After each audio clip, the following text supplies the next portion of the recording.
안녕하십니까? 인생의 복잡한 문제들을 말씀으로 단칼에 해결해주는 김종근 목사의 쾌도 남마입니다.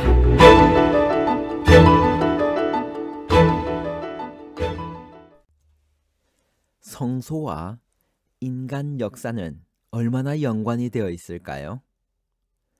인간의 역사를 성소를 중심으로 본다면 대체로 어떻게 정리할 수 있을까요? 성소 건축의 명령과 목적은 무엇일까요?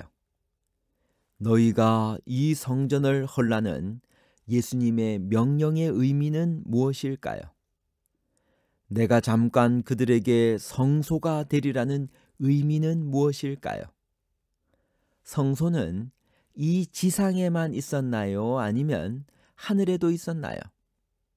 지상 성소와 하늘 성소에 관한 복잡한 문제를 하나님 말씀의 가르침으로 명쾌하게 해결해 드리겠습니다. 하나님께서 에덴 동산 동편에 최초로 만드신 원초적인 성소는 언제까지 존재했나요? 창세기 3장 24절. 이같이 하나님이 그 사람을 쫓아내시고 에덴 동산 동편에 그룹들과 두루도는 화영검을 두어 생명나무의 길을 지키게 하시니라. 아담의 범죄 이후의 인간 역사는 죄인이기 때문에 드려야 했던 제사와 그 제사를 드리던 공간인 성소와 불가분의 관계를 맺고 있습니다. 하나님께서 에덴 동산 동편의 그룹들과 두루도는 화영검을 두어 설치하셨던 매우 간소한 구조의 제단, 즉 원초적인 성소 또는 원성소와 함께 타락한 인간의 역사는 시작되었습니다. 이 원초적인 성소는 노아 홍수가 있기 직전까지 그곳에 있어서 인간이 제사를 드리고 하나님을 만나는 장소로 사용되었습니다. 성경 전체에 나오는 성소 역사의 흐름을 설명해 줄 수 있나요? 히브리서 8장 5절. 저희가 섬기는 것은 하늘에 있는 것의 모형과 그림자라.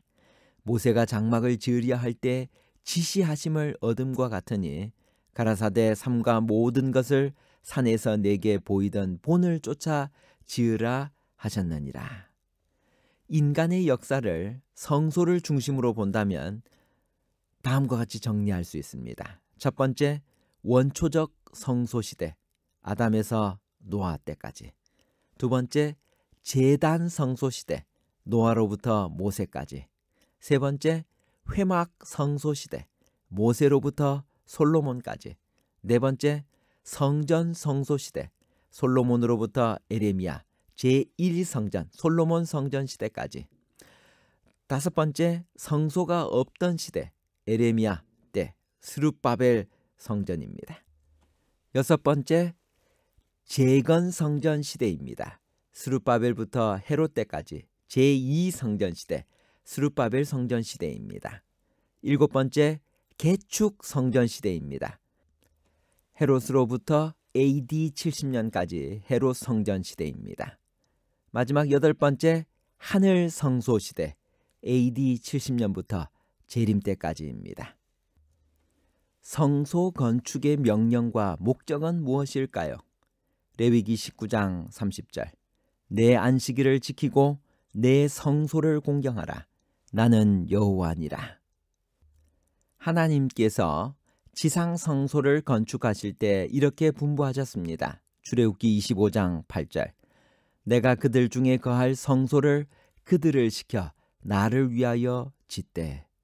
이 말씀에는 성소 건축 명령과 함께 그 목적이 담겨져 있습니다. 말하자면 하나님께서 성소를 짓게 하신 목적은 그들 가운데 거하시기 위함이었습니다. 하나님을 떠난 인간에게 성소라는 특별한 구별된 그 공간을 마련하게 하셔서 그들과 함께 거하시는 것이 하나님의 뜻이었습니다. 이것은 하나님이신 그리스도께서 사람이 되신 바 저 위대한 성육신의 의미와 연결되는 것입니다. 요한복음 1장 14절, 말씀이 육신이 되어 우리 가운데 거하심에.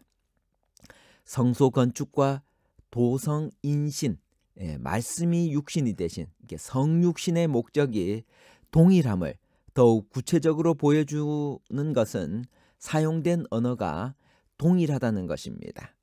성소 건축 명령에서 거할 이란 동사의 히브리어 원형이 샤칸이고, 예수님의 성육신 묘사에서 거하시메란 동사의 헬라어 원형인 스케노입니다. 이 두 단어는 비록 서로 다른 언어에 속하지만 외형적으로도 분간되고 발음상으로도 뚜렷이 나타나듯이 동일한 자음 배열을 가지고 있는 동계어입니다.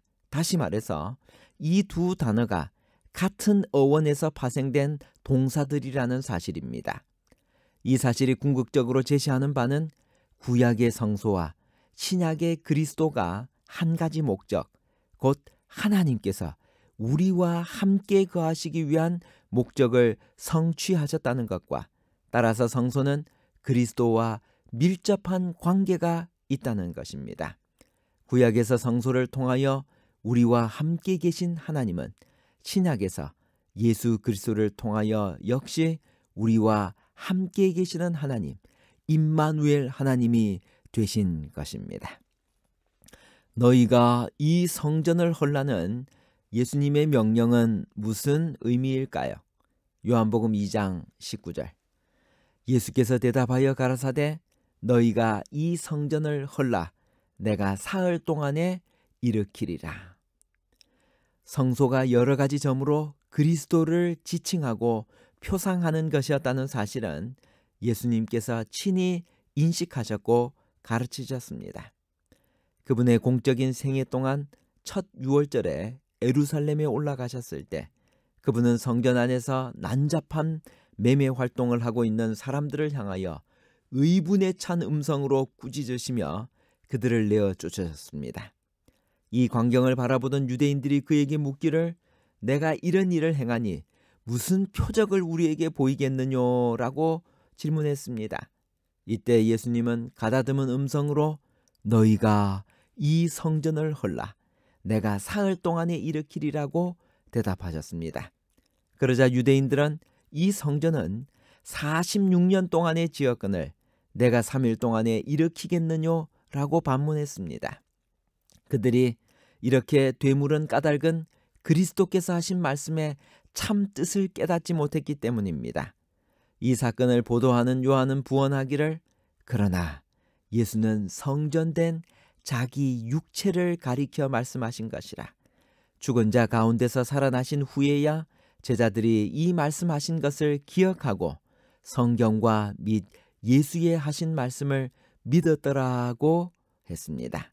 성소 또는 성전에는 하나님의 임재의 영광과 함께 그리스도의 희생을 통한 인간 구속의 도리가 충만해 있습니다. 일찍 이러한 진리를 깨달은 시인은 다음과 같이 노래했습니다. 시편 63편 2절. 내가 주의 권능과 영광을 보려 하여 이와 같이 성소에서 주를 바라보았나이다. 우리의 성소이신 여호와란 어떤 의미일까요? 에스겔서 11장 16절. 그런즉 너는 말하기를 주 여호와의 말씀에 내가 비록 그들을 멀리 이방인 가운데로 쫓고 열방에 흩었으나 그들이 이런 열방에서 내가 잠깐 그들에게 성소가 되리라 하셨다 하고, 이 에스겔서 11장 16절의 말씀은 어떤 의미일까요? 고대의 하나님의 백성에게 있어서 성소는 하나님께서 우리 인간과 함께 계시기 위한 거처 또는 처소일 뿐만 아니라 그분의 임재 또는 현존이라는 뜻으로 그분 자신과도 동일시되는 것이었습니다. 그래서 에스겔은 이야기하기를 하나님께서 내가 잠깐 그들에게 성소가 되리라고 말씀하신 것입니다. 결론입니다.